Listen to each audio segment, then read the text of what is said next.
Bonjour à toi. La peur est vraiment l'émotion numéro un à vaincre et à dépasser parce que c'est vraiment une émotion qui nous empêche de vivre, qui quelque part nous met déjà dans une petite mort et qui nous empêche d'atteindre nos rêves qui sont là, que ce soit vivre un amour heureux, que ce soit faire un travail épanouissant, que ce soit partir marcher sur Compostelle, ou que sais-je encore. La peur est cette interprétation d'un danger qui va faire que nous allons éviter de vivre quelque chose que nous pouvons vivre, que la vie est là, elle nous attend.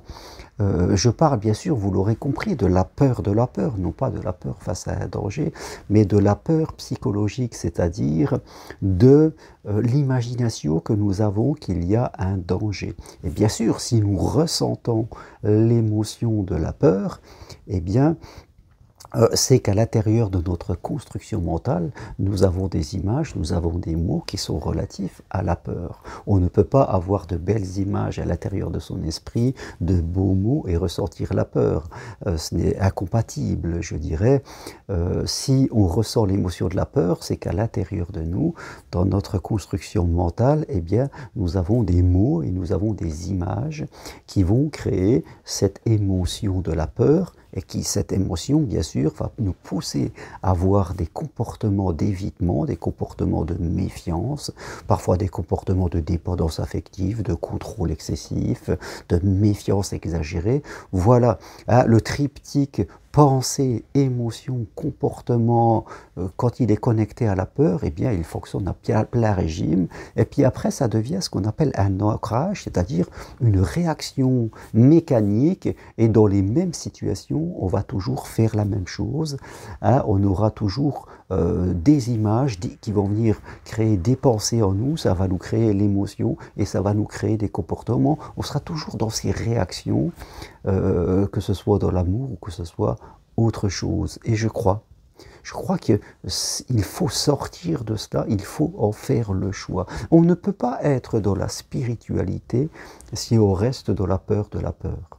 On ne peut pas faire de développement personnel si on reste dominé par la peur. Vous le savez, il y a deux grandes énergies que sont l'amour et la peur. Nous sommes tous faits de ces deux grandes énergies. Et bien sûr, un équilibre, quelqu'un d'équilibré qui va pouvoir vivre la vie qu'il désire aura à peu près 80% d'amour et 20% de peur. Par contre, chez beaucoup de gens, tout cela s'est inversé. Ils ont 80% de peur et 20% d'amour. Ou alors ils sont à 50-50. Mais vraiment, la peur de la peur est trop présente à l'intérieur d'eux. Et eh bien, ils s'empêchent de vivre, ils vivent au travers de limites, comme s'ils chaussaient du 42 et qu'ils mettaient des chaussures trop petites du 38. Voilà, on s'empêche de vivre l'amour.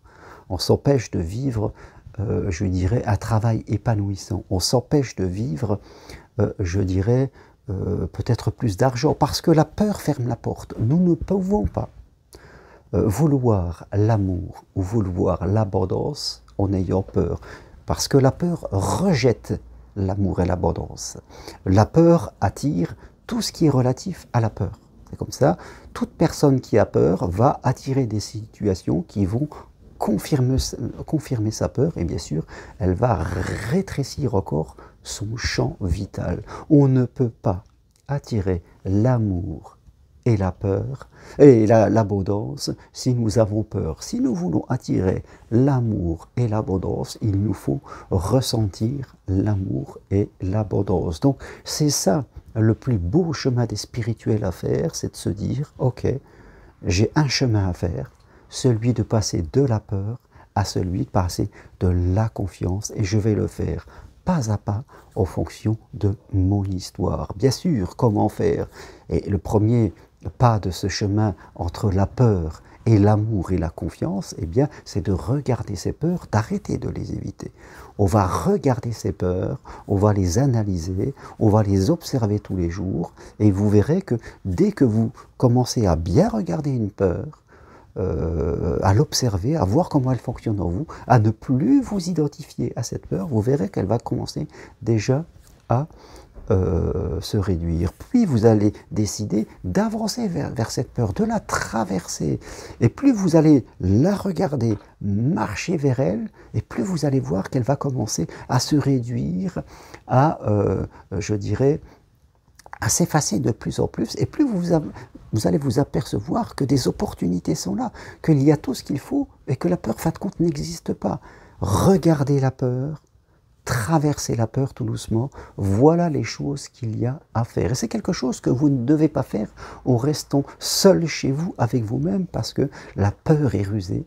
La peur viendra toujours vous faire croire que c'est par là qu'il faut aller, ou que c'est ça qu'il faut écouter. Vous devez avoir quelqu'un qui vous accompagne et qui vous permet d'observer cela, ou alors vous pouvez venir marcher sur Compostelle pour vivre une expérience qui va faire que votre peur, eh bien, elle va complètement disparaître. Aujourd'hui, je crois que nous pouvons tous vivre un amour épanouissant. Nous pouvons tous vivre un travail qui nous amène du bonheur.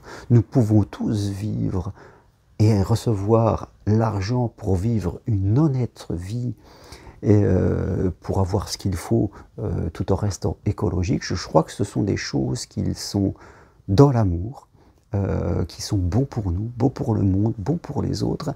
Et il est tout à fait sain, spirituel, de marcher vers cela et de le vouloir. La vie est prête à tout vous donner, mais il faut ouvrir votre cœur, il faut lui ouvrir la porte, et bien sûr, il faut s'éloigner de la peur, parce que la peur ferme votre cœur, la peur ferme la porte à tout ce qu'il y est possible d'aller, que vous pouvez vivre dans votre vie. Ne dites jamais, moi j'ai trop peur, je suis comme ça, il faut d'abord m'enlever la peur, et quand on m'enlèvera la peur, là je pourrai aller. Non, ce n'est pas possible, ça ne fonctionne pas comme ça. Vous devez faire le premier pas, aide-toi et la vie t'aidera, comme on dit. C'est à vous de faire le premier pas, tout doucement, de vous faire accompagner pour cela, de vous lancer un challenge, de venir marcher sur Compostelle, et vous verrez que tout le reste va se mettre en place tout doucement. Si vous vous dites à l'intérieur, eh bien j'attends que quelqu'un m'enlève la peur, c'est encore une ruse de la peur qui vous fait croire que voilà, tant qu'on ne vous l'a pas enlevé, eh bien ça ne marchera pas, il faut que quelqu'un vous l'enlève ça. C'est encore la peur qui vous pilote, qui vous manipule pour vous faire croire que vous avez besoin de quelque chose et qu'il faut l'enlever. Non, la peur, vous n'avez pas besoin de l'enlever parce qu'elle n'existe pas. Parce qu'elle n'existe pas, c'est juste une construction mentale que vous avez dans la tête, fait de pensées. On ne peut pas vous enlever une pensée. La pensée, elle est là. Par contre, vous pouvez changer la pensée par un travail au fur et à mesure. Vous pouvez changer la pensée. On ne peut pas venir dans votre corps vous enlever une émotion. Ça n'existe pas. C'est vous qui allez tout doucement changer l'émotion et remplacer l'émotion désagréable par une émotion plus agréable. Vous voyez, une peur, c'est une émotion et on ne peut pas attraper une émotion. Une pensée, c'est une pensée, on ne peut pas attraper une pensée. Mais on peut tout doucement les transformer si on le choisit, si on décide de faire ce chemin entre la peur qui nous domine trop et aller vers l'amour et la confiance. Dans votre vie, vous avez deux routes, la peur ou l'amour. C'est vous qui allez choisir. Si vous prenez la route de la peur et que vous décidez de rien faire, la route de l'amour vous sera fermée.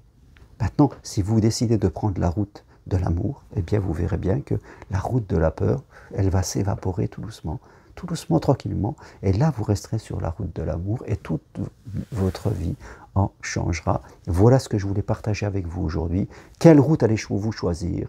La route de la peur ou la route de l'amour? Si vous ne faites rien, c'est que vous décidez de rester sur la route de la peur. Merci à vous. Si vous voulez aller plus loin, prenez rendez-vous avec moi. C'est possible à distance de chez vous. Ou mieux encore, venez marcher sur le chemin de Compostelle.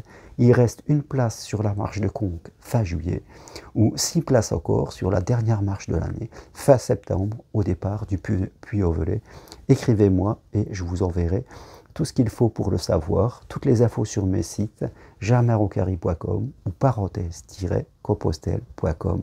Si vous aimez, appuyez sur j'aime. Merci à vous et à très bientôt.